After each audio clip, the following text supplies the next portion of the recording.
Good afternoon po sa mga mababait at mga masisipag na mga leaders ng Iglesia ng Agape. Welcome po sa atin pong Servant Leadership Training. At nung nakaraan po, ang pinag-usapan natin nung nakaraan, pinag-aralan natin more on yung preaching doon po sa necrological service, At meron tayong mga types of preaching o sermon outline na pinag-usapan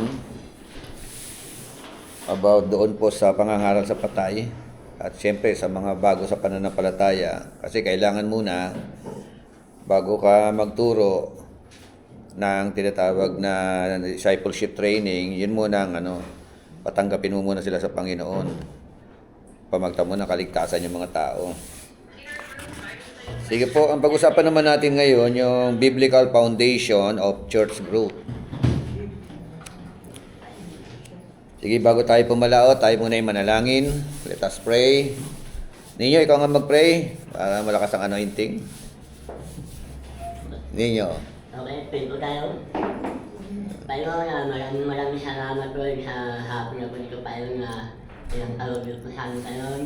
Lord, ilalapit po namin sa hapon na ito tayo ng aming gawain, Lord, na kayo po ang gabay po sa amin tayo, kayo po ang ilat sa amin, Lord, na pagkisilang po kami sa hapon na ito sa aming gawain, Lord. Gawin din po tayo ng may tutulog po sa amin tayo, na bigyan niyo po sa guidance tayo, ilatan niyo po sa tayo, na lawa pa yun, hanggang pagtutulog pa yun ay maintindihan po ng bawat isa pa yun. Lord, kayo po ang manggabay po sa amin, patuloy po kaming alalayan sa presensya mo pa yun. Lord, ito po ang gagalayan, Lord, sa parang Jesus. Amen. Amen. Tama. Biblical foundation of church growth. So, mahalaga po yung una pong tinatawag na deklarasyon o pagkilala, kilalanin. Kung sino po yung builder ng church, yung founder ng church. Open your Bible in the book of Matthew 16:18 hanggang 19. Matthew chapter 16 from verse 18 hanggang verse 19. Kailangan may Bible kayo. O kaya meron kayong holy cellphone. Holy Bible at saka holy cellphone. At sinasabi ko sa iyo, ikaw ay Pedro, at sa ibabaw ng batong ito ay tatayo ko ang aking iglesia, at ang pintuan ng daigdig ng mga patay ay hindi magtatagumpay laban sa kanya. Ibibigay ko sa iyo ang mga susi ng kaharian ng langit. Amen. Ano pa? Meron pa yun? Hanggang 19? 19 lang. 19 na yun? Ang ipagbawal mo sa lupa ay pagbabawal sa langit, at ang ipahihintulot mo sa lupa ay ipahihintulot din sa langit. I tell you, sabi doon, you are Peter, and on this rock I will build my church, and the gates of Hades or hell shall not prevail against it. I will give you the keys of the kingdom of heaven, and whatever you bind on earth shall be bound in heaven, and whatever you loose on earth shall be loosed in heaven. Ang Diyos po ang siya magpala ng kanya po mga salita. So, tingnan po natin, ano po yung senaryo rito? Ano po ang eksena ng konteksto po na ito? Actually, nasa context yan eh. Ano yung context? 2 talata lang ang binasa natin, 18 and 19. Pero ano yung context niya? Ang context po niya, nagsimula sa saan? Sa verse 13. 16:13. Diyan po nagsimula. At himay-himayin po natin yan.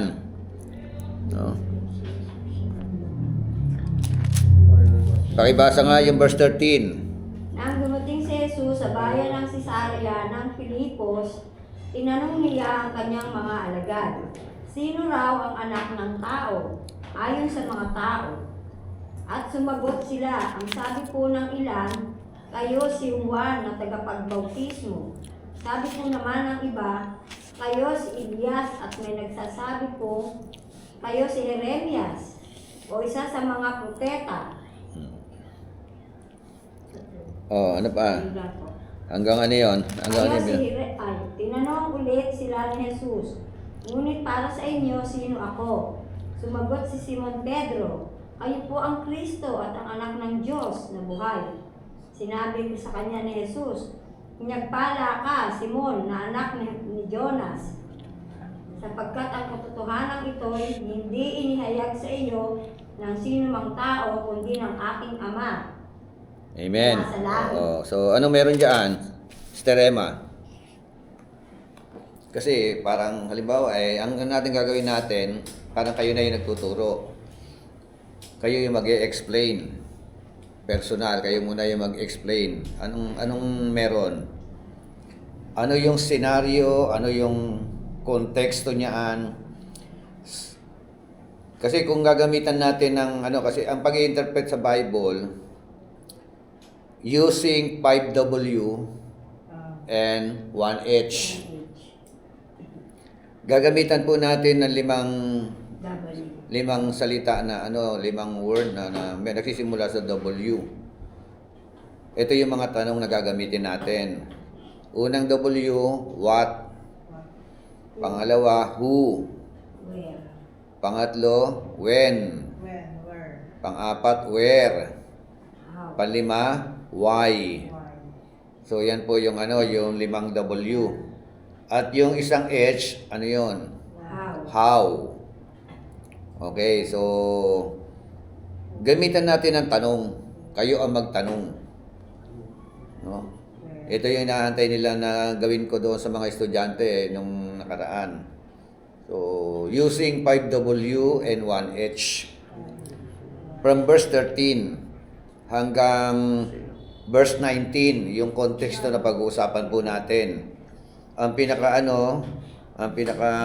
subject natin, about Jesus Christ, the builder of the church. Christ is the builder of the church.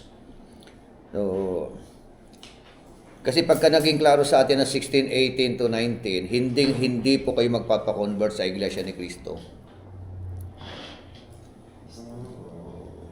No? Hindi kayo matatangay ng mga iglesia ni Cristo. Kasi malinaw po rito yung pong mga deklarasyon, no? Yung pong sinabi ni Pedro, di ba?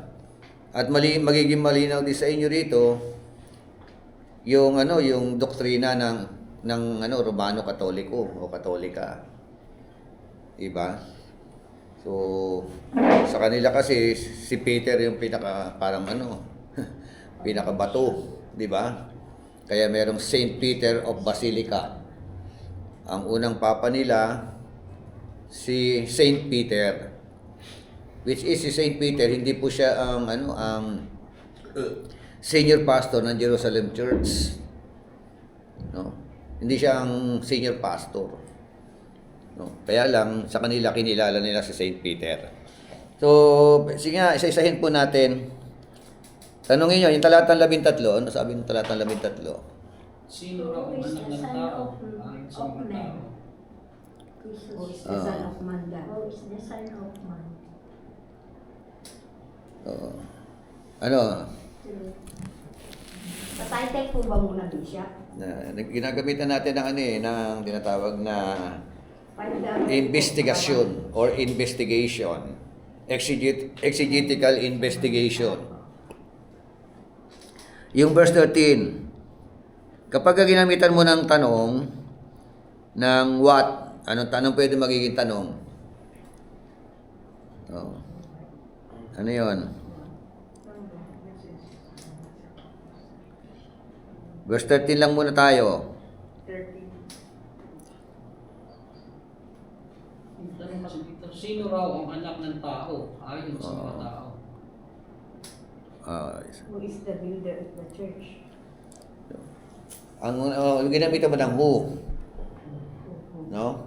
Pag sinabing, sino raw ang anak ng tao? Diba? Yun ang tanong. So,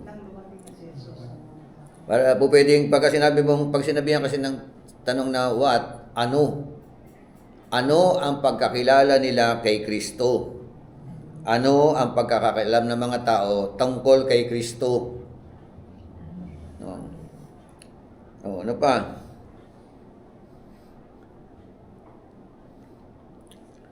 Ano po pwedeng tanong? Kung gamitan nyo ng salitang when,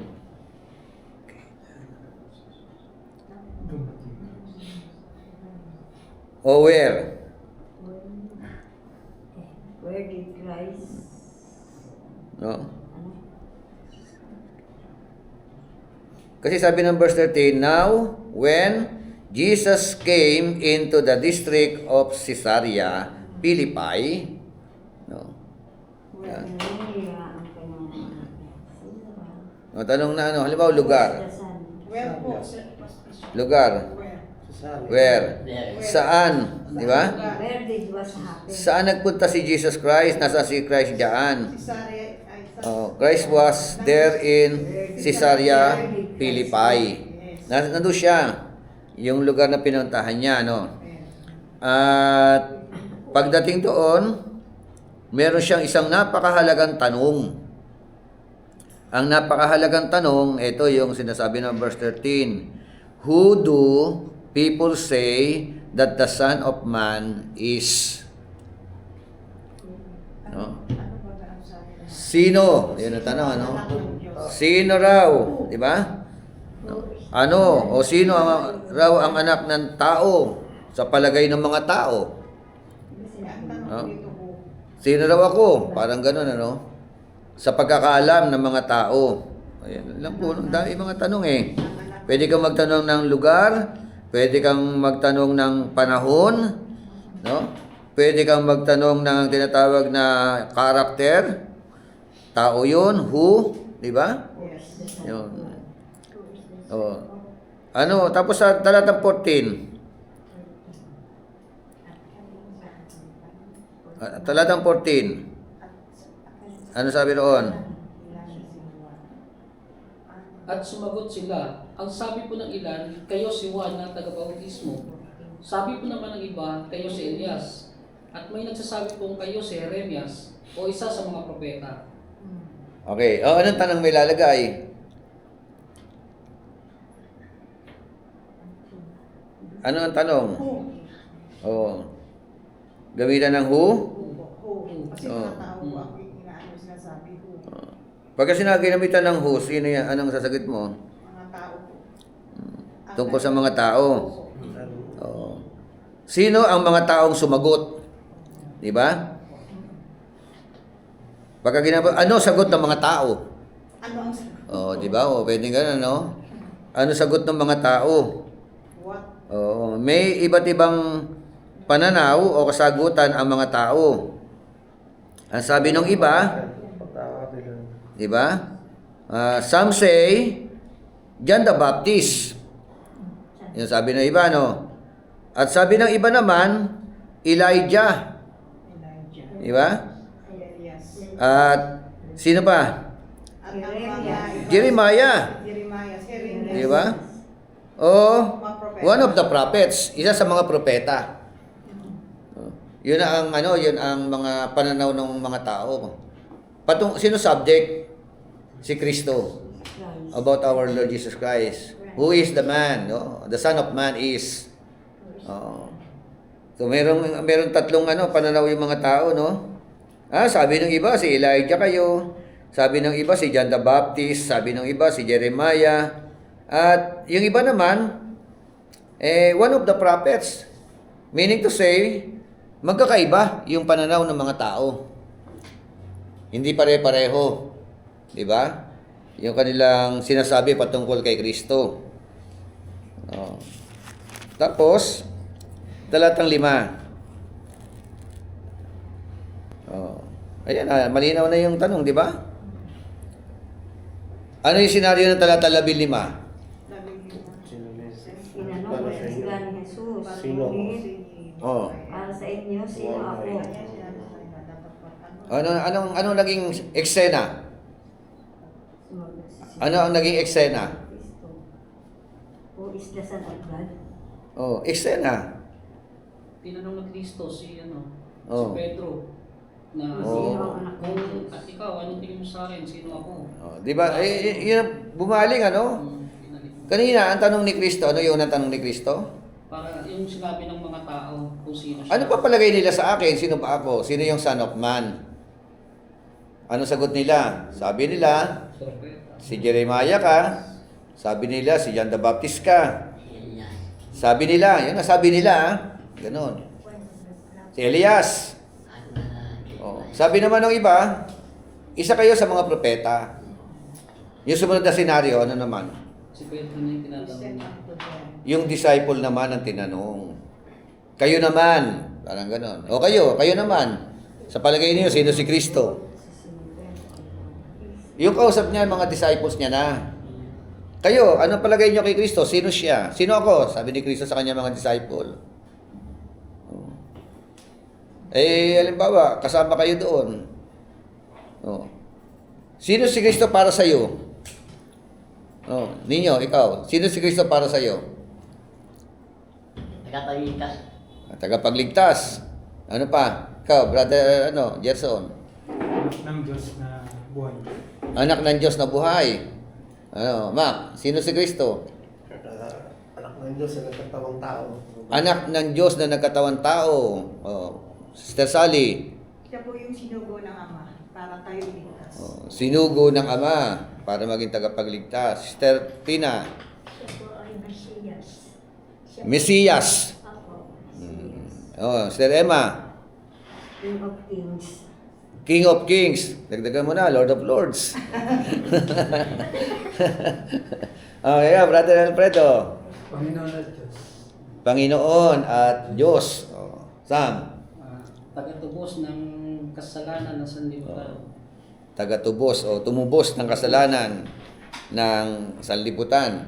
O kita nyo, sa palagay ninyo, yung mga sagot ninyo, tama. Tama. O, lahat tama. Tama. O, hindi naman may tama, Tama. Yung mga sagot ninyo, Pero sa palagay niyo, sino kayo yung nakaswak? Swak, yung sagot. Ayon sa konteksto. Dapat may nakakaswak Yung accurate na sagot. Tama lahat ng sagot ninyo. Anak Tama ng yun. Diyos na buhay. Diba? O, nandiyan na yung sagot Anak ng Diyos na buhay. Diba? Oo. Gerson. Kristo na anak ng Diyos. Gerson, anak ng Diyos na buhay. Yeah. So, ano yung deklarasyon ni Peter? Sabi ni Peter, Answer. kasi binalingan niya na yung kanyang mga disciple But who do you say that I am? Yan ang tanong niya Ang sagot ni Simon Peter, Ayun po ang Kristo. you are the Christ. Anak ng Diyos na buhay. Ano pa? The Son of the living God. Yun ang swak na sagot. Sister Tina, sabi mo kanina, the Messias. Ka ba? Sabi Messiah? Yan. You are the Christ, Messiah. The Messiah. Isa yun. Brother Gerson, ikaw nagsabi ng the Son of the living God? Andun yung dalawang sagot. You are the Christ, the Messiah, the Son of the living God. Amen? So, because of that declaration, ano po yung kasunod? Pagdating ng talata 17, ano sabi? Pinagpala ka, Simon, na anak ni Jonas. Oo. Di ba? Ito'y hindi. Ito yung tugon ni Kristo, Sabi ni Christ sa kanya, Blessed are you, Simon Bar-Jonah. Ayun. Why? Because flesh and blood did not reveal this to you. Di ba? But my Father who is in heaven. Flesh and blood did not reveal this to you or does not reveal this to you. At ang sabi roon, sino nag-reveal sa kanya? Si God the Father, who is in heaven. It is in heaven. So, yun pong deklarasyon na yan.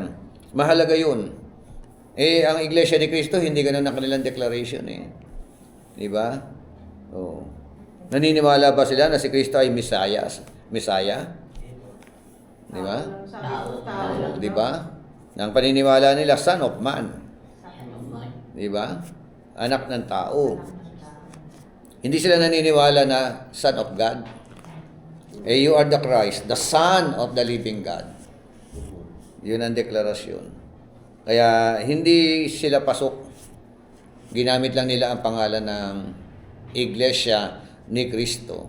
Di ba? Actually, at sabi diyan, I also say to you that you are Peter. Kaya binalingan, kasi siya yung nagbigay ng proklamasyon, deklarasyon, you are the Christ, sabi ni Peter, the Son of the living God. Tapos sabi ni Kristo sa kanya, sinasabi ko sa iyo, Pedro, sabi ikaw ay Pedro, tama ba?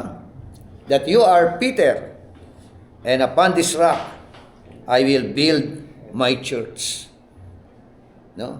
Not Saint Peter Church, At sa ibabaw ng bato. No? Merong bato na tinutukoy. No? Mamaya, mag-usapan natin yan. Itatayo ko ang aking iglesia. Tapos, and the gates of Hades, ang pintuan ng ng impyerno. Tagalog? Walang patay. Ang pintuan o ang gate, pintuan ng mga Patay. ng mga patay Patay. ay hindi mananaig. Di ba? Kanino? Kay Peter? Siyempre kay Peter, pati sa church. Di ba? Sa church, no? The gates of Hades will not overpower it. No? Yung gates of Hades, hindi po mag-overpower. No? Kanino po hindi mananaig? Kay Peter o sa church? Yung the gates of Hades will not overpower it. Who?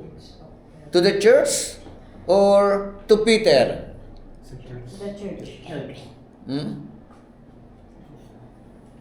Ano ang Nasa verse 18 Oh, ano sabi ng verse 18? At sinasabi ko sa iyo, ikaw ay Kay Pedro. Pedro. At sa ibabaw ng batong ito, ay itatayo ko ang aking iglesia. At ang kapangyarihan ng kamatayan ay hindi na magtatagumpay laban sa kanya. Sa iglesia. Pedro. Oo. Sa iglesia. Kay Peter o kay church? Or both? Peter and church. Sa church. Kasi sa English version, sabi and the gates of Hades will not overpower it. Hindi sa tao. Di ba? Hindi binanggit and the gates of Hades will not overpower you. Hindi sa tao. Di ba? Sa iglesia. Oo. Yung pintuan ng libingan, tama ba yun? Pintuan ng impyerno ay hindi mananaig sa kanya sa church. Di ba? Sino yung church? Tayo. Paano mo nalaman church ka? Templo ka ng Diyos. Ah, Sa mga kalipunan po ng Church mga tayo. Tayo, hindi yan. Templo ka ng Diyos ang church kasi, Sa ecclesia. Church. Ang ecclesia, ibig sabihin, called out once. No? Mula sa madilim na uri ng buhay, tinawag ng Panginoon. At dinala ng Panginoon sa kagilagilalas na kaliwanagan. Amen? So, ang church, hindi po itong building na ito. Hindi po ito church. Church tayo, di ba? Ang church yung tao. Diba pag kumakain? Pero yung ating dating alam, punta tayo sa church. Oo, ako eh. Yung pala, ang church ang pupunta sa building. church building. Dapat pala Yun punta yun, tayo oo. sa iglesia. Punta tayo sa iglesia. Pero yung, di ba, yung ating nakasanayan, Church. punta tayo sa church. Actually, kung may pangalan man tayo, Agape Love Family Community Church, yan ay ano na lang yun eh. For formality sa sec. Mali pala yun. Oo. Bakit ka pala? Say, ba't di ka nag-church? Parang Oo nga eh. Balik ka lang. Dapat eh. Ang church, they will worship together. tayo yun. Also, Oo. Tayo yun, sumasamba. Kaya yung mga church, tayong mga ecclesia, we are one of the ecclesia, sila isama-samang sasamba sa Diyos. No? Hindi mag-church, kundi sasamba sa Panginoon. Sasamba. Di ba? Kasi Bishop, di ba po sa lumang tipan, hindi naman ginagawa yung na may church, kundi puro congregation lang. Congregation in the wilderness, meron silang ganong mga Congregation kalipunan iglesia. ng mga tinawag ng Panginoon. O tao pa rin. Tao pa rin. Mga tao pa rin. Di ba? Kasi ang naging karanasan ng mga Israelita, mula sa Egypt, they were called by God. Called out from Egypt. Out once. Di ba? Kaya special yung ginawa ng Diyos sa kanila eh. So, parang ganyan din sa ating kalalagayan ngayon. Yun ang iglesia. No? Hindi po siya organisasyon, hindi po siya building, hindi po siya yung matulis. Yung mga matutulis na, di ba, iglesia ni Cristo. Hindi po yan ang church. Wala sa Bible na masasabing church po yan. That is only a building. That is only a place where the church will go to worship the Lord. The church will go to worship the living God. Oh, yung church ang magpupunta sa building. Di ba? Pero yun nga, inulit ko, ang nakasanayan natin, nakabulatan natin, punta tayo sa simbahan. Yung place, no, yung lugar. Tapos Bahay pa ng bahay. oo. So, yun po yung Okay, tuloy ko lang itong ating pinag-usapan. Ang ganda eh. Oh, sabi diyan, kanina po hindi mag-overpower ang gates of Hades to the church. Amen? Tapos kanino rin ibibigay ang mga susi? I will give you the keys of the kingdom of heaven. And whatever you bind on earth shall have been bound in heaven. And whatever you loose on earth shall have been loosed in heaven. No? So, ito po yung malinaw. Sabi nga sa ano natin we have heard people say, what's in a name?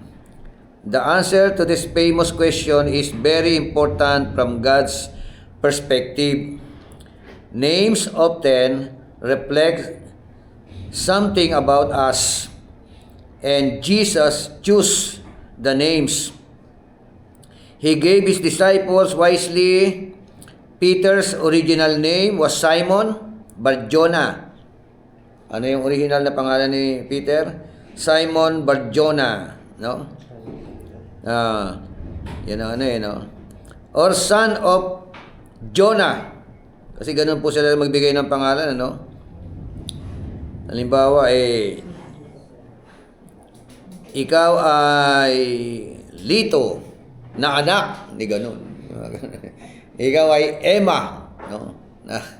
Ganun kasi pagka pinapakilala yung mga tao, kasama yung tatay o yung magulang, lahi, di ba?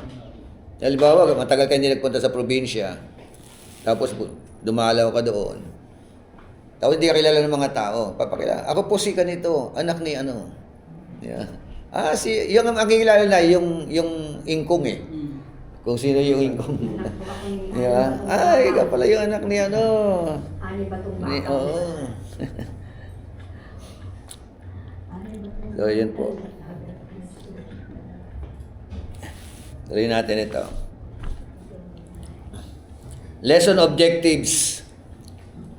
Yan, picturean ninyo, tapos pa-print ninyo. Mamaya. Lesson objectives: by the end of this session or lesson, students will be able, number 1, to understand the biblical foundation of church growth based on the teaching of Jesus Christ. Picture nyo na lang po mamaya. Tapos, paprintin nyo yung atin pong pag-uusapan. Explain ko na lang, no? Maunawaan daw po natin ang tinatawag na biblical foundation ng church growth. No? Base sa mga turo ng ating Panginoong Hesukristo. Pangalawa, recognize Jesus Christ as the ultimate builder and head of the church. Pagkilala, no? Kanino? Kay Hesukristo, na siya po ang builder ng church, no? Ulo ng iglesia. No po? Kasi marami nag-uulu-uluhan eh. Di ba? Yung mga founder, yung mga senior pastor, parang kiniklaim nila eh, church ko yan. Yung mga ganun. Di ba? May mga ganun mga pastor, ano? Church ko yan. Member ko yan. Hindi po ganun. We are all member of the Great Shepherd. And the Great Shepherd is none other than the Lord Jesus Christ itself. Kaya mahalagang bishop na nag-aaral ng ganito kasi yung church, nalaman na natin na hindi dapat gano'n. Punta tayo sa church. Mahalaga talaga nag-aaral. Diba? Oh, kaya nga eh. Yung church pa lang pupunta sa phase 2. Nalaman ko na ngayon. Diba? Para sumamba sa Panginoon. Oo. Pangatlo, apply the principles of church growth to their own ministry and personal spiritual life. Yan. Pag-a-apply, ano yun? Mga prinsipyo na tinatawag na paglago ng iglesia. At ang ating kinalaman, no? Our own ministry. No? At saka yung ating po tinatawag na spiritual life. Meaning to say, paano tayo makakabahagi sa paglago ng iglesia? No? Kasi lahat tayo meron kanya-kanyang ministeryo. We have our own ministry. Diba? So, may ministry ka sa bahay, may ministry ka sa trabaho, may ministry ka sa business, may ministry ka sa eskwelahan, diba? Sa barangay. Oh. Sa church, dapat may ministry tayo. Minsan, puro ministry natin puro personal na meron pakinabang. Pero pagdating sa church, ayaw mag-involve sa ministry. Di ba ang dami mga Kristiyano ayaw mag-involve sa ministry?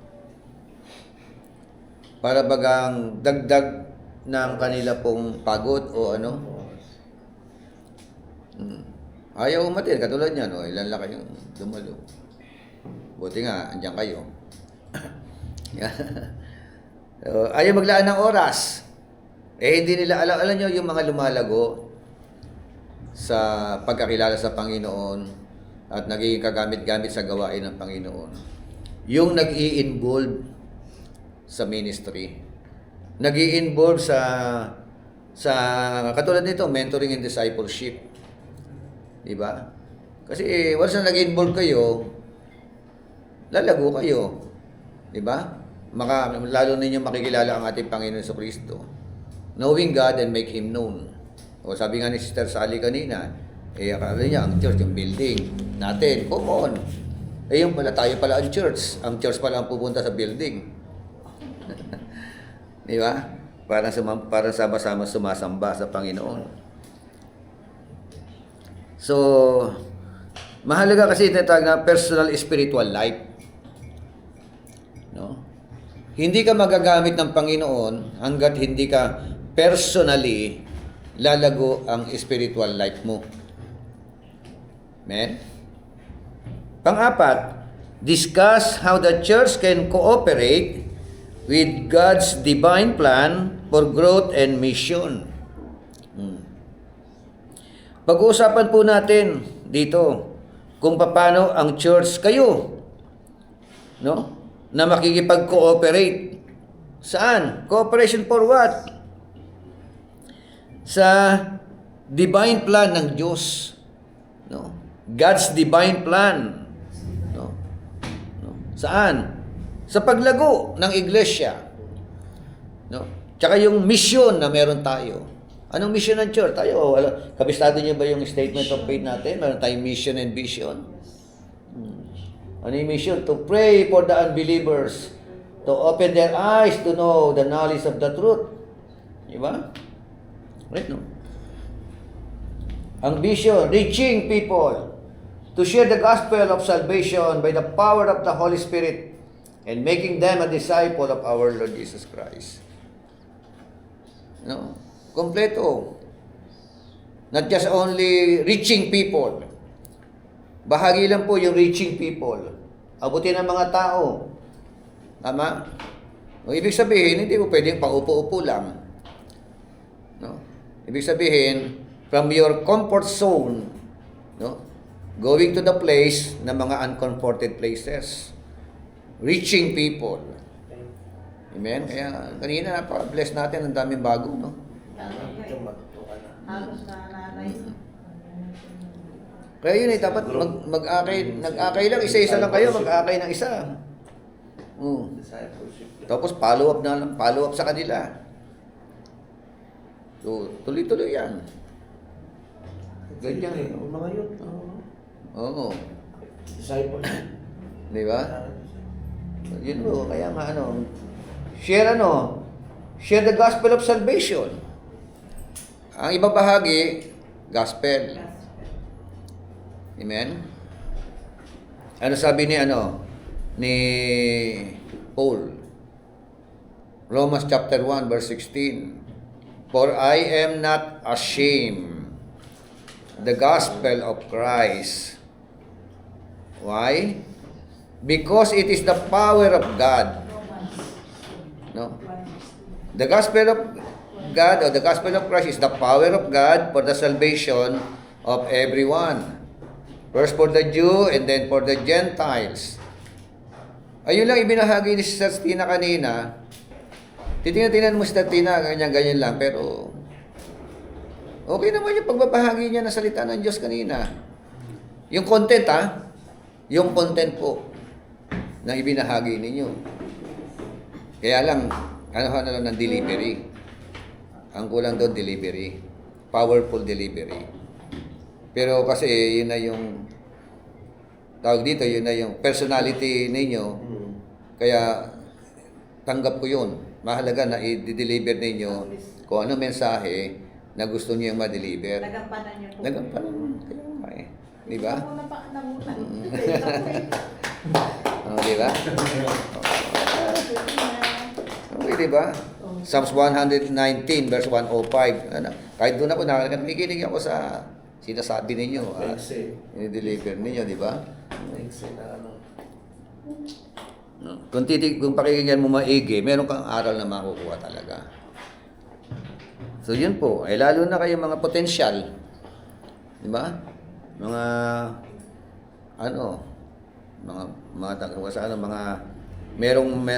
may magandang hinaharap. Pagdating sa pangangaral ng salita ng Diyos.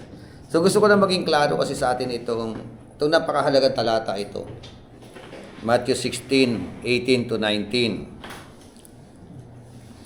Introduction, the Church of Jesus Christ was not a human idea.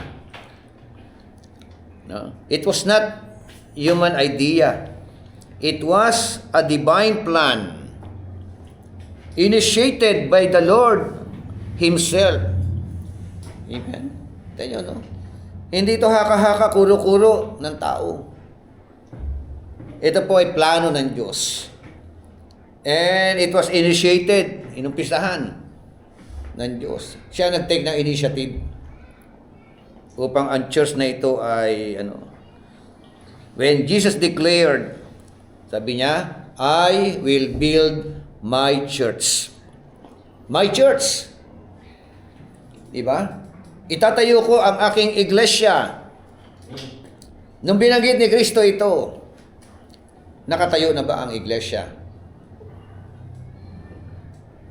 Nakatayo na ba? Nakatayo na.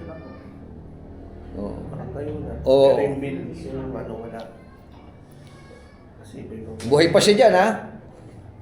Tama ba? 16, 18 to 19. Kausap niya ang kanyang mga disciple. Ano sabi niya? Ano yung tingnan niyo pangungusap? Yung words. Anong deklarasyon niya? I will build my church. Tatayo pa lang po. Nakatayo pa lang. Itatayo pa lang. I will. Oo, So, di ba? future tense pa lang. Future, di ba? So, ibig sabihin, nung binanggit niya yan, yun yung simulang pagtatayo niya. Wino-workout niya na. Di ba? So, yung kasi pangungusap, present tense niya binabanggit at meron siya binabanggit in the future. Di ba? I will build my church. Itatayo ko. Sa Tagalog, ano? Itatayo pa lang Tatayo pa. ang aking iglesia. So, ibig sabihin, nung itatayo niya, nung itinayo niya, Christ laid the foundation for a spiritual community that would transform the world. No? Siya po ang naglagay ng pundasyon. Di ba? At ito po, ang church ang siyang magiging instrumento ng Panginoon upang matransform ang mundo. Amen? Kaya kasama po tayo sa nakinabang. We are one, no? Na transform, no? Sa pamamagitan po ng kanya po mga salita. Therefore, sabi nga, church growth, therefore, begins not with human programs or methods, but with the understanding that Christ is both the foundation and the builder of the church. Mamaya, picture niyo to, tapos ano niyo, para may copy kayo. Si Kristo raw po, sabi nga, ang church growth, ang paglago na iglesia, nagsimula, dapat kilalanin ang pundasyon. Sino ang pundasyon? Si Kristo ang pundasyon. Siya ang pundasyon. No? Ang Panginoon. Siya rin ang builder ng church. Amen? So, sabi nga, this verse, Matthew 16:18, I will build my church, and the gates of Hades shall not prevail against it. Yung verb na ginamit, verb yon, I will build. No? Reveals that Jesus Himself is the architect and the sustainer of the church. Amen? So, growth begins with Christ's authority and purpose. Tingnan po natin yung theological insights regarding dito. Yung unang deklarasyon, ang sabi ron, you are Peter. Tama? Sa Griegong salita, Petros. Petros. Yun. At ang kasunod doon, yung Peter, Petros yun. At ang sabi ng kasunod, and on this rock, yun, ikaw ay Petros, and on this rock, ibig sabihin nun, Petra. Petros and Petra. No? Sabi nun, you are Peter, you are Petros, sabi nga nun. And on this rock, no? Sabi yung rock na sinasabi, huge rock. No? I will build my church. Yung malaking bato. Yung bato na hindi natitinag. No? Sabi ron and on this rock, referring to him. Si Peter kasi, yung Petrus kasi, ano yon, small stone. Yung Petros in Greek, small stone, maliliit na bato. Di ba? Yun po pala ang Petros. Refers to Peter himself. Amen? So, yung Petra, massive rock. Pagkalaki-laking bato na hindi kayang tibagin yun. Refers to ano?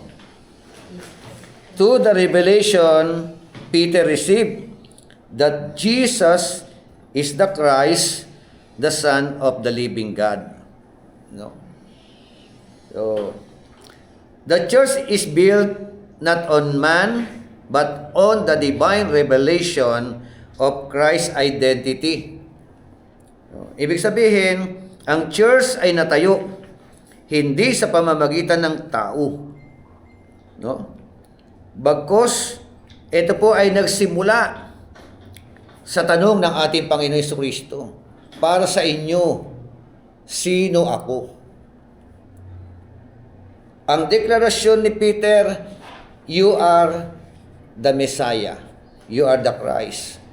You are the Son of the living God. Napakahalaga po ng deklarasyon na yan. Yung pananampalataya na yan. Okay? So, ano kaibahan ng Petros at saka Petras o Petra? Hindi Petras, ah. Small stone. Yun, Petros, small stone. Massive rock.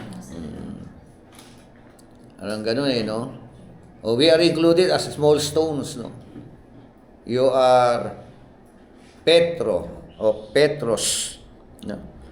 And on this rock na huge rock, massive rock, Petra, no? Referring to our Lord Jesus Christ. Kaya mahalaga po yung tinatawag na declaration na ito, ng faith na ito. Yung sumunod na terminology, I will build my church. Diba? In other words, the builder is Jesus Christ Himself. Ang nagtayo ng iglesia, si Kristo. Amen. Hindi pa siya naitayo noong 1914. Di ba yung iglesia ni Kristo 1914? No.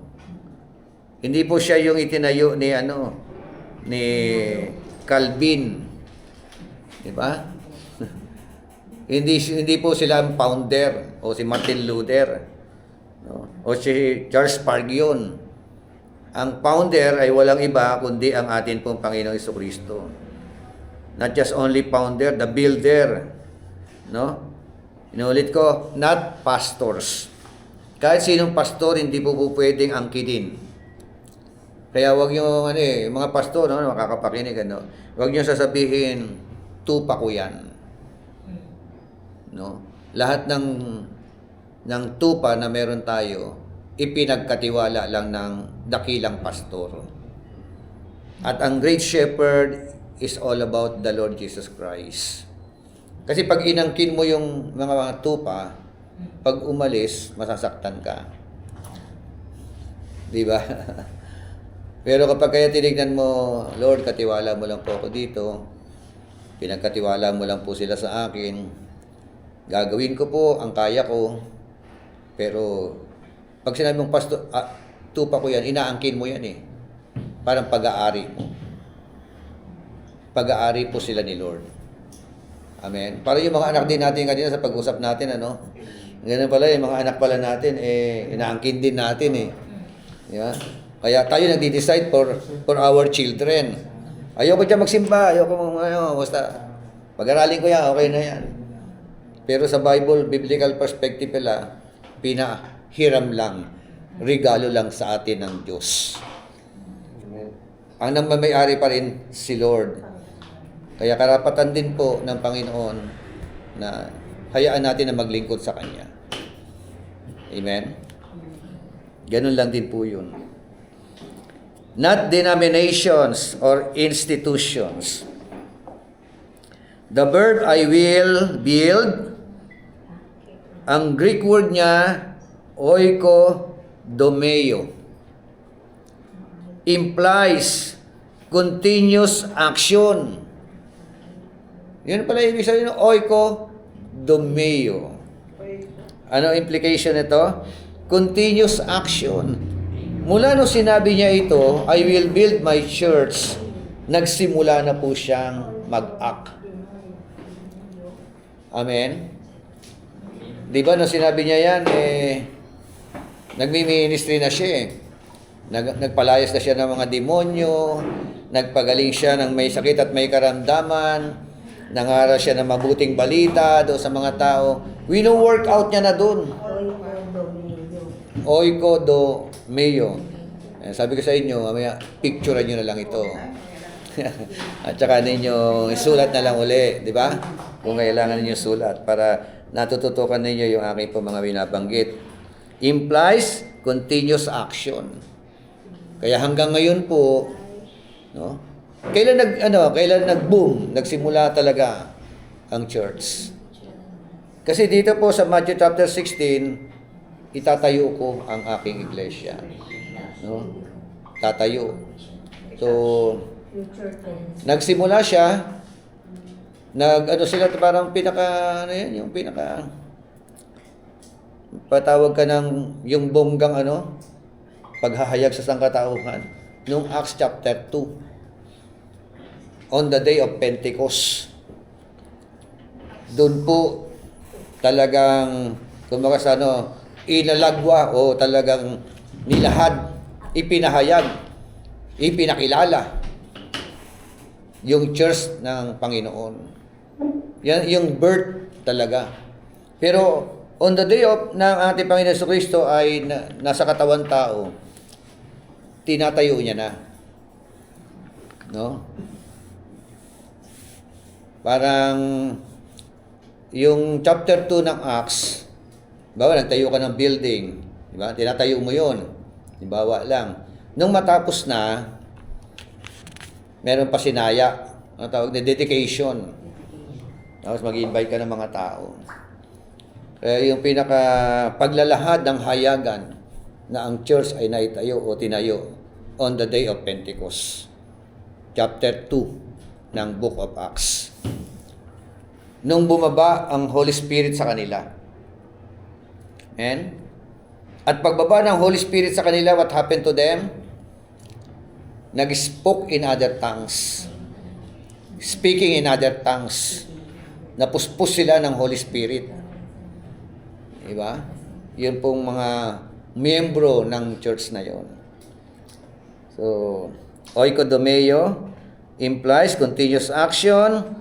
Jesus continues to build His church throughout all generations. And this is our generation. Amen? Ito yung ating henerasyon. Kaya yung sinabi niya, di ba, mag-pray kayo. Ano yung prayer na dapat ipanalangin ninyo? Our Father who art in heaven, hallowed be your name. Your kingdom come, your will be done on earth as it is in heaven. So, it is all about the church. Diba? Ito pong church, ito po yung magiging instrumento ng Panginoon to extend God's kingdom here on earth. Kayo po, tayo po. Henerasyon na natin ito eh. Tapos na ang henerasyon nila Pedro. Tama? Tapos na ang henerasyon ni Martin Luther. Tapos na ang henerasyon ni Calvin. No? O kung may Armenian man. Diba? O kung sino ba mga founder ng mga religion na yan. Ano? Tapos na po. Ito na po yung atin pong kapanahunan. Amen? So, continuous action throughout all generation. At ang ownership, sino ang may-ari? Sabi ni Christ, my church. The owner is none other than the Lord Jesus Christ itself. Amen? The church belongs to Christ, not to man. Kaya nga hindi tayo po pwede magmalaki sa church eh. Amen? Tayo pwede magmalaki. Dahil church ng Panginoon yan, kahit umalis ka, may kapalit. Ang nakakatuwa nga niyan eh, umalis ang isa, di ba? 10 ang kapalit. Di ba? Yung mga nagmamalaki na, hindi magbubuman church, hindi magpuplo, hindi lalago. Kung wala ako, parang ikaw ang ikaw ang puntasyon Di ba? Wala pong pwedeng magmalaki. Yes, amen. No? Basta't gawain niya ng Panginoon, yung umaalis na pasaway, pinapalitan pa ng Panginoon ng mga mababait. Amen po ba? Subok na natin, ang dami nagmamalaki. Pero the more na nag-aalisan ang ipinapalit ng Diyos. Kita nyo, nagbubukas na nga tayo ng pintuan ngayon dyan. Si Lord ang nagpapalago. Hindi po si Pastor o si Bishop Roque nagpapalago. No? Hindi rin kayo nagpapalago. Kaya huwag tayo magmalaking lahat. Tama ba? Wala tayong pagmamalaki. Kung kayo po ay nagiging instrumento, mapalad ka. Isa ka sa nagiging instrumento ng Panginoon. Amen? Palad ka. Yan ay gantimpala mula sa Panginoon. Pero huwag tayong magmamalaki. Amen. No? Ang ipagmalaki po natin ay walang iba kundi ang Panginoon. Talented ka man, di ba? Gifted ka man. Yeah? Huwag mo ipagmalaki yan. Si Lord lang ang dapat natin ipagmalaki. Amen? And letter C, the gates of hell shall not prevail against it. Against it. Gates symbolize power and authority. Diba? Oh. The forces of evil cannot overcome the advancing church of Christ. Diba? Kahit magsama-sama pa yung mga demonyo, diba? They cannot overcome to advance the advancing of Church of Christ. Hindi sila po pwedeng manaig. The church is not defensive but offensive. Ano kaibahan ng defensive tsaka offensive? Sa basketball, merong offensive player at saka merong defensive player. Basketball. Anong ginagawa ng offensive player? Taga-puntos. Taga-score. Diba? Yun mga offensive player. Tira ng tira yan. Parang ako lang yan. Makahamak ng bola. Kahit paano tira, gagawin ko. Diba? Kahit patalikod yan. Kahit na Yan, si Ninyo nga, 3 points eh. Diba? Kita mo yung kamay niya, pang 3 points yung kamay ni Ninyo eh. Siya, tinulungan siya ni Lord. Offensive din player siya. Diba? Nung nakita niya gumagawa ako, Di ba meron dinidepensahan ako.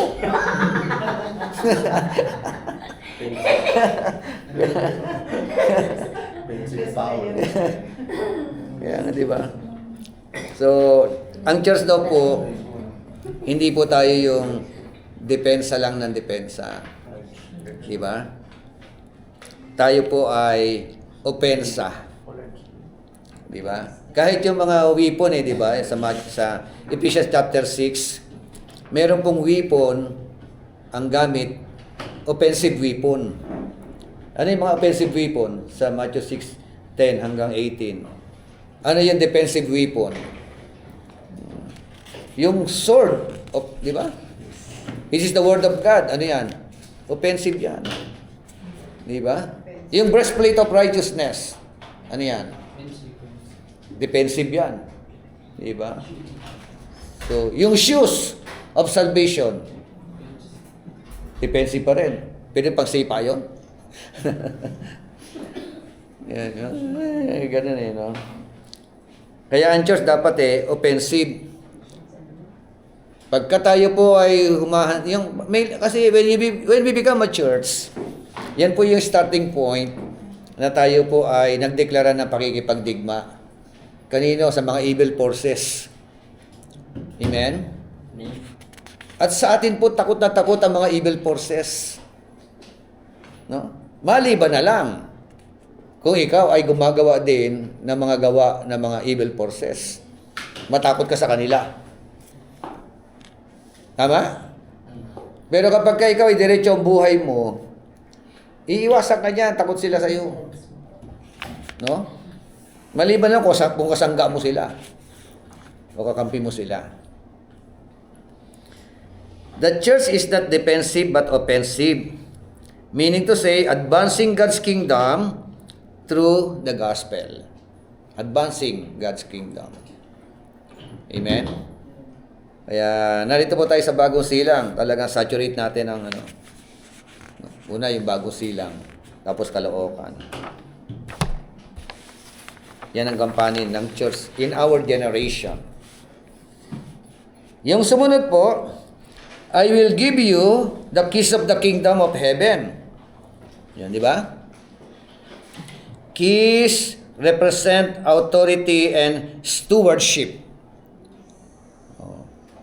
Ang susi o mga susi nagre-represent ng authority at saka ng tinatawag na pagtitiwala, stewardship. Bibigay sa iyo yung susi. Di ba? Oh, hindi pwedeng ano yan. Wala yan. Ikaw ang magbubukas, ikaw ang magsasara. Oh, yun ang ano eh. Di ba napakalaking privilege yan? So, through the preaching of the gospel and faithful discipleship, the church opens the way for people to enter God's kingdom. Amen? Through preaching.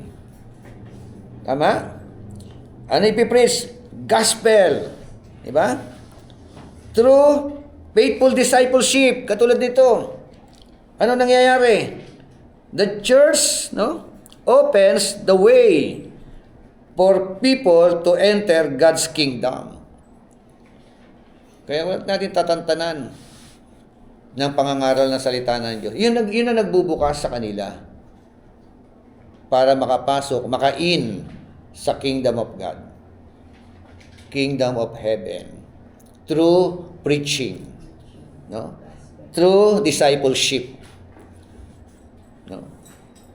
Kaya dapat, meron po kaya talaga kayong mga cell group na hinahawakan. Amen? So, pwede pa natin hati-hatiin yung mga miyembro ng simbahan yan at yun. Katulad kanina, nakalimutan na niya patanggapin yung mga bago. Kasi iba ron talagang first time pa lang na nagsimba.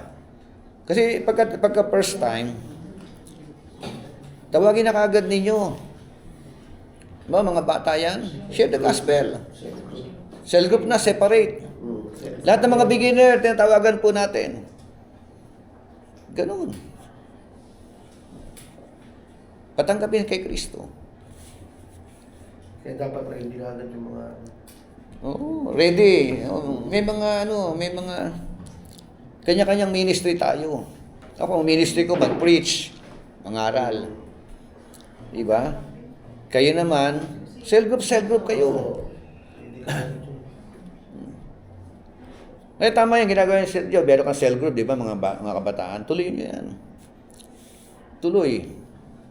Oh, sa cell group, ang kailangan po dyan, hindi lamang puro happenings. Kailangan nila maging rooted sa Word of God. Ang happenings, hook lang yan. Hindi yan ang major program. No? Kung may volleyball kayo, hindi major program ang volleyball. No? Kung may palaro, hindi major program ang palaro. Ang major program, share the gospel. No? Meron pala doong pagka nagsimula maglaro, may prayer. Bago magsimula maglaro, mayroong share ng Word of God. Kasi masasayang ang programa kung puro happenings lang. Di ba? Kung puro palaro lang. Sayang ang programa.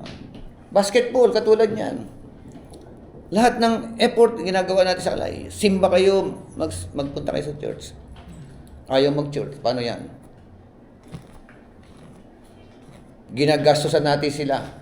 Nilalaanan natin sila ng panahon. Di ba? Nag-e-effort tayo for them eh. For the sake of their soul. Not just only for the sake of trophy. Or reward or award.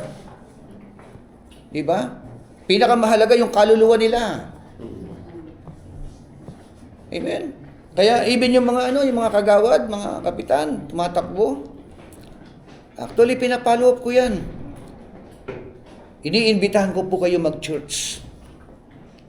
No? Hindi po pwedeng one time lang ang pag-church. Hindi lalago ang pananampalataya niyaan. Mananatiling mga sarado katoliko, dikandado yan.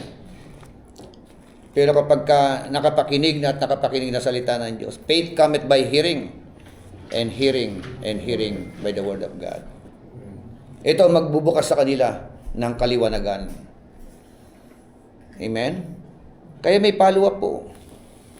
Kanina, sino yung nagpunta? Sabi ni tumatakbong kagawad, Abe Riel. Masama po pakiramdam ko, Bishop, yung asawa ko po na lang. Tsaka yung mga kasama niya.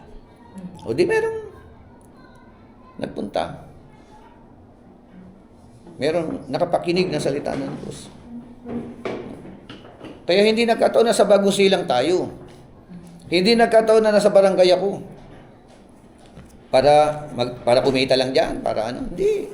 Kaya ako nandiyan diyan. Alam ko ang purpose ni Lord. Dapat alam din natin ang purpose natin. Bakit tayo narito sa mundo na ito? Bakit nag-occupy tayo ng space hanggang ngayon? Dapat na-COVID na tayo. Sino ba mga survival ng COVID? Di ba? Oo. Kaya ka survivor, may plano pa ang Diyos. Meron pa ipinapagawa ang Diyos sa atin. Oo. So, ganun po. I will give you the keys of the kingdom of heaven. Keys represent authority and stewardship. Through the preaching of the gospel and faithful discipleship, the church opens the way for people to enter God's kingdom. Ikaw magbubukas ng pintuan ng langit no?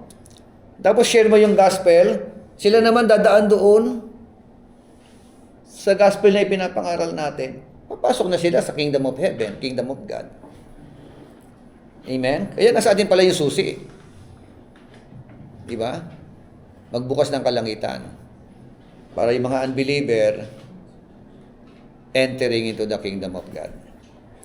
The church leaders are entrusted to exercise spiritual authority in alignment with heaven's will.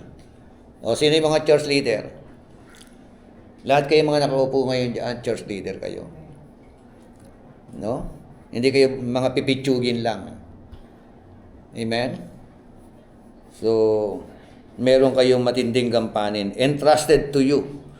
Ano yun? To exercise spiritual authority. Amen? Okay. So, ang ganda. Ano? Foundation of church growth. Ito po. Pundasyon. The first foundation is all about Christ-centered growth. Christ is the center. No? True growth is measured by spiritual maturity, not just numerical increase. Ang tunay na paglago ay masusukat saan? Sa tinatawag na spiritual maturity. Yan ang tunay na paglago. Hindi lamang po sa paramihan. Yeah? Numerical increase.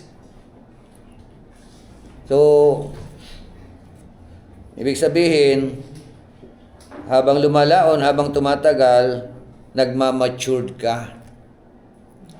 Di ba? Yung dating pag-uugali mo, nagbabago. Yung dating matatampuhin, siloso, silosa, di ba? Nawawala yun, nagmamature yun. Amen? Dating disobedience, nagiging masunurin. Di ba? Dating Marites, magiging Marisol. Ano ba yun? Yung dating Marites, ang ikinukwento mo, buhay ng ibang tao, Marites ka pa rin, pero buhay na ni Kristo ang ikukwento mo. Tama ba? Pero kapag ka ikaw ay Marites lang. dati ka ng Marites, binukwento ng buhay, tapos ganun ka pa rin hanggang ngayon, hindi ka nagmamatured. Di ba? Aayawan mo na yun, yung pagkukwento ng yung buhay ng may buhay. Lalo na kung ang ikukwento mo sa buhay ng may buhay, nakakasama. Nakakasira ng katauhan ng tao. Marites yun. Pananagutan po natin sa Panginoon yun. Mananawa ka na doon. So, Christ-centered growth, Christ is both the foundation. No? 1 Corinthians 3:11. And the head, Colossians 1:18. Kita nyo, no? Si Kristo lang talaga ang bida, no? Basa nga po 3:11 ng 1 Corinthians.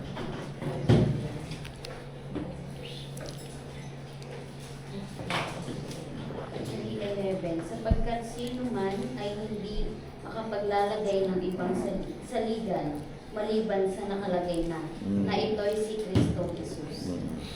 Oh, kaya kahit sino man, sabi roon, ay hindi na po pwedeng maglagay ng anumang saligan. Bakit? Kasi meron ng nakalagay na saligan. Kilalanin dapat yung saligan na yun. At ang saligan na yun ay walang iba kundi ang ating Panginoong Hesukristo. Christ is the foundation. Yan po ang unang karakteristik ng iglesyang malago. No? Hindi po ito paramihan. No? Marami nga kayo, pero mga mabababaw naman ang pananampalataya. Mas maganda na, marami kayo pero malalalim sa pananampalataya. Tama? Kaya kailangan ng discipleship. Kailangan talaga mag-undergo ng member eh. Hindi po magmamature ang mga miyembro natin hanggat hindi kayo magbubukas ng mga discipleship for them. No? Kailangan yun. Mag-ano na kayo. Mamili na kayo, kausapin nyo na ninyo. Alagaan na ninyo. No? Number 2, Word and Spirit empowered. Another foundation ng church growth. Una, Christ is the center. And then, Word and Spirit empowered. The early church grew through the Word of God and the power of the Holy Spirit. Amen? Ang unang iglesia, ang bilis ng paglago. Di ba? Si Peter nangaral, isang pangangaral, 3,000 kaluluwa ang naligtas. Yung mga pastor ngayon, 3,000 preaching. Isang kaluluwa ang naligtas. 3,000 preaching. Bumaliktad, ano? Anong problema? Kaninong problema? Sa preacher. Di ba? Lack of empowerment. Very powerful of preaching. Amen? Kaya napakahalaga po. Yung Word of God na hasang-hasa, na naihasa. Kasi maraming mga ngaral na salita ng Diyos, hindi naman Word of God ang dinadala nila eh. Word of man. Di ba? Walang himay-himay na salita ng Diyos, walang interpretation ng Word of God. Walang exegesis ng Word of God. No? Maraming preacher ngayon, alam nyo, motivational preacher. Take note, pag nagtuturo kayo, siguraduhin ninyo hango sa salita ng Diyos. Pag walang salita ng Diyos yan, questionable yung mga turo na yan. Kahit anong topic pa yan. Dami kasi mga topic eh, motivational teaching, preaching eh. Walang Word of God. Salain po ninyo. Diba? Merong Word of God na sumususog sa bawat pagtuturo. Kasi yung Word of God po, yun yung tabak. Higit pa nga sa tabak. Magkabila ay talim. Sa mga, di ba sa pag nangangarap, merong Word of God ang aking ini-expose. Amen? So, salain po ninyo yung mga turo ninyo kung nagtuturo kayo. Ano kailangan dalawa? Word of God and empowerment ng Holy Spirit. Amen? Pangatlo, mission-oriented community. Ang church dapat po mission-oriented.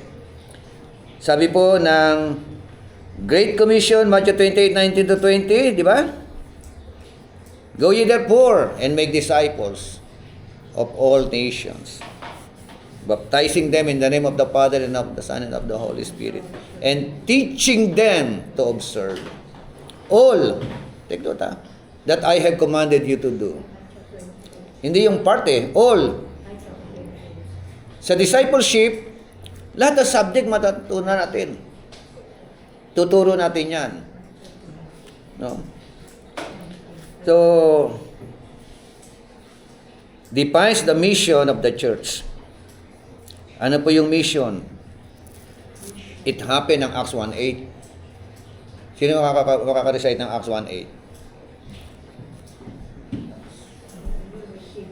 But you shall receive power when the Holy Spirit has come upon you, and you shall be my witnesses in Jerusalem, Judea, and Samaria, and unto the uttermost part of the earth. May power. At yung power, dunamis. Yeah? Pag sinabing dunamis, Greek word yun, meaning dynamite. Meaning to say, it explodes. Amen? Pag nag-explodes, it makes a mark. Ikaw yun, tayo yun. Yung buhay mo, nag-iiwan ng marka. Tama? Pag sumabog, mag-iiwan ng marka. Kahit yung sabog sa drugs, nag-iiwan pa rin. Di ba? Drug addict yan. No? Bilog ang mata niyan. Pula ang mata. Pula mata. Pula na bilog pa. Di ba? Marka. Negative. Di ba? Pero kapag kayo sumabog sa presensya ng ating Panginoon Diyos, hindi po pwede hindi mag-iwan ng marka ang buhay mo. Mission-oriented po tayo. Growth happens when the church reaches out, disciples believers, and reproduces leaders. You know? Ang church growth daw po nagaganap kailan? Kung ang church magre-reach out. Amen? Aabot ka ng tao. Magyayaya ka. Mag-i-invite ka. Katulad nga kanina, ang dami na ng invite. Kaya, purihin ang Panginoon sa mga nag-invite. Purihin din ang Panginoon sa mga hindi nakakapag-invite. Nawa, matauhan na rin, Invite tayo. Unahin na ninyo yung mga pamilya ninyo. Ano pa? Disciples, believers. Dito tayo, discipling believers. Kaya ito ginagawa ko sa inyo, yung formula ng 2 Timothy 2:2. Ano yun? The things which you have heard from me in the presence of many witnesses, entrust this to reliable person who can teach others also. Si Pablo nagsalita, sinabi niya kay Timothy, mentee niya si Timothy, ang mentor si Paul. Yung mga bagay na natutunan mo sa akin, ituro mo sa mga taong reliable. No? Yung mapagkakatiwala magturo naman sa iba. Potential po kayo. Ang masakit lang, hindi natin nagaganap. Ito po, dito tayo, disciples, believers. For them to become matured. Amen? Ako personal, nagagawa ko sa inyo. Hanap kayo ng grupo. Hindi naman kasi lahat. pwede kong i-handle. Di ba? O, halimbawa, ilan kayo? 2, 4, 6, 8, 10, 11. O, 11 lang. 11 disciples. Kasi namatay na si Judas. Di ba? Sakto 11 kayo. Di ba? Nag-report na kay Lord si Judas, nagpakamatay. Di ba? Parang biblical, ano? 11. Dagdagan natin na isa kasi meron pang Matias. Di ba? May Matias. Dito. Disciples, believers, and reproduces leaders. Yun ang target natin. Ako as a leader, kailangan makapag-reproduce ako ng leader. Hindi lang member. Amen? Yun ang target ko sa inyo. And by the grace of the living God, awa ng Diyos, biyaya ng Panginoon, dami na po naging pastor na na-mentoran natin. Amen? Dami na. Dati, estudyante pa lang sila eh. Bir mo, 2011 pa lang nagtuturo na ako sa Bible School. 2026 na ngayon. Yeah, 15 years na ako nagtuturo sa Bible School. So, halos lahat ng mga estudyante ko, majority of them, may mga hinahawakan ng mga simbahan. Amen? So, ganyan din dapat ang mangyari sa inyo, no? Magre-reproduce kayo. Ako magre-reproduce. Some other time, magre-reproduce kayo ng katulad ninyo. Hindi naman kayo po pwedeng, kasi kung ano ka, yun ang dapat na ma-reproduce. Pag mangga ka, magre-reproduce ka ng mangga. Pag santol ka, magre-reproduce ka ng santol. Pag leader ka, magre-reproduce ka ng leader. No? Pag member ka, magre-reproduce ka ng member. Tama? So, pang-apat na foundation, prayer-dependent leadership. Jesus prayed before major steps in His ministry. A praying church invites divine power for genuine growth. Yan yung dalawa yung tutukan natin. No? Kasi very neglected ang prayer. Word and prayer. Prayer and word. Ano po? Ganyan kahalaga yan. Spiritual application. For students, recognize that church growth begins with your own spiritual growth. No? A spiritual mature believer contributes to a healthy and growing church. Hindi ka kasi makapag-contribute kung hindi ka lalago eh. Kaya sa inyo dapat magsimula ang paglago. Pag lumago, makakapag-contribute ka na. For ministry leaders, depend fully on Christ. True builder, your task is to cooperate with His plan, not to compete with it. Amen? Ang task mo, ang trabaho mo, makipag-cooperate sa plano ng Diyos. Hindi kalabanin ang plano ng Diyos. For the church, be united in Christ's mission. To make disciples, proclaim the gospel, and reflect the kingdom of God in the world. Amen? So, magkaisa po tayo dyan. Ano yung Christ mission? Making a disciple. That is our vision and mission. Proclaim the gospel and reflect the kingdom of God in the world. Amen? So, gusto niyo mag-exam? Kasi, mayroong discussion. What does Jesus mean by saying, I will build my church? Ano ibig sabihin? No? Yung sinabi niyang, I will build my church. Oh, meron pa tayong 10 minutes. In what ways can we ensure that our ministry growth remains Christ-centered? Sa anong paraan daw po yung ministry po natin ay lalago? No? Sa pamamagitan po na tinatawag na Christ-centered. No? How do the keys of the kingdom relate to the church mission today? How? Do the keys of the kingdom. Related pa ba ang keys of the kingdom sa church mission today? Yes. Related. Go and discipleship. Di ba? Sa ating nga, di ba? Tayo. Susi eh. Di ba? What are some common misconceptions about church growth in modern times? Ano yung common misconceptions? Ano yon? Yung iisipin mo, yung mindset mo, ang paglago, numerical. That is misconceptions. Or multiplication. Di ba? Dapat po foundational and multiplication. Amen? Founded, rooted sa Word of God. At saka multiplication. Lumalago. Pwede bang founded and rooted ka pero hindi ka lalago? Kasi ang kasunod noon, magre-reproduce ka. Hindi mo pwedeng, di ba? Founded ka na, rooted ka, ano. Kaya founded ka, rooted ka, ang kasunod noon, tutubo eh. Kusang tutubo ang mga bunga mo.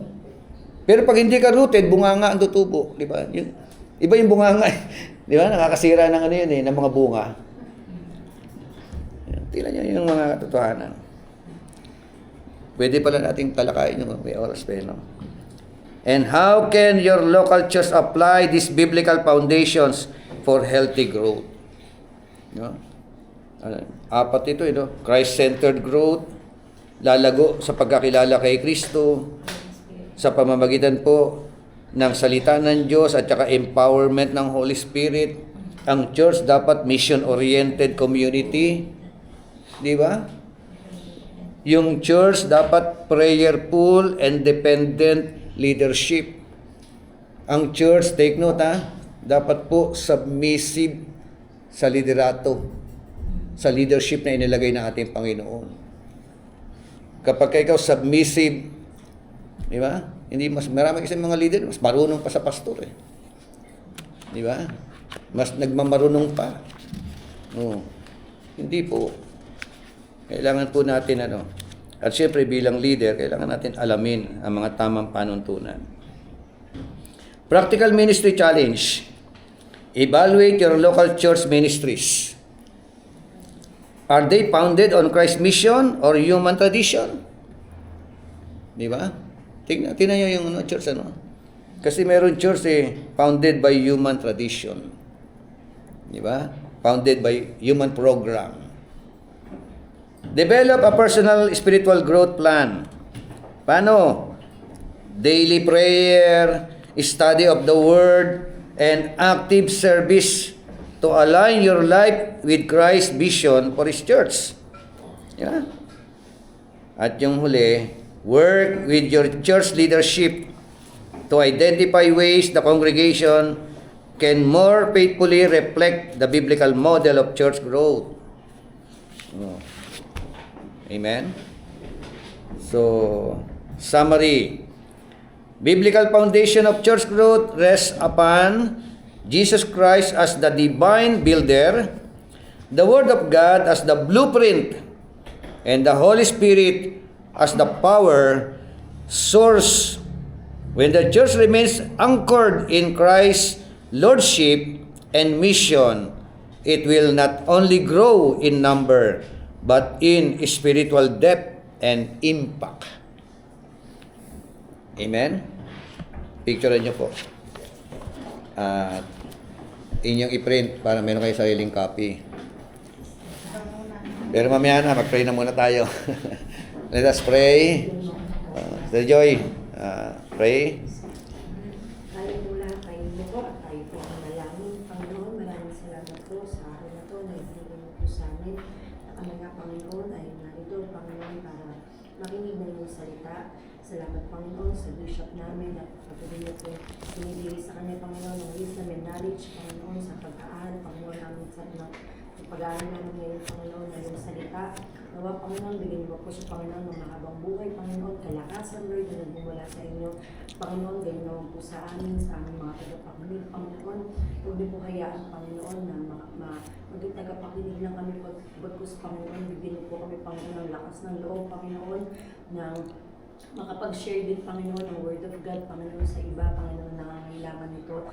Nawa, Panginoon, maging leader, Panginoon, ng bawat isa sa amin, Panginoon, magkaroon po kami, Panginoon, ng lakas ng loob, Panginoon, para sabihin, Panginoon, sa iba ang iyong salita, Panginoon, at maging miyembro sila, Panginoon, ng iyong simbahan. Salamat, Panginoon, sa mga natutunan namin ngayong araw na to. Nawa, Panginoon, itanim namin ito, Panginoon, sa pinakamatabang bahagi ng aming puso at hindi ito bagkus matangay, Panginoon, ng kaaway, Panginoon. Salamat, Panginoon, sa iyong salita. Ikaw, Panginoon, ang dapat namin ipasa ngayong araw na to, Panginoon, sa pangalan ni Jesus. Amen. God bless. Thank you sa mga nasa online.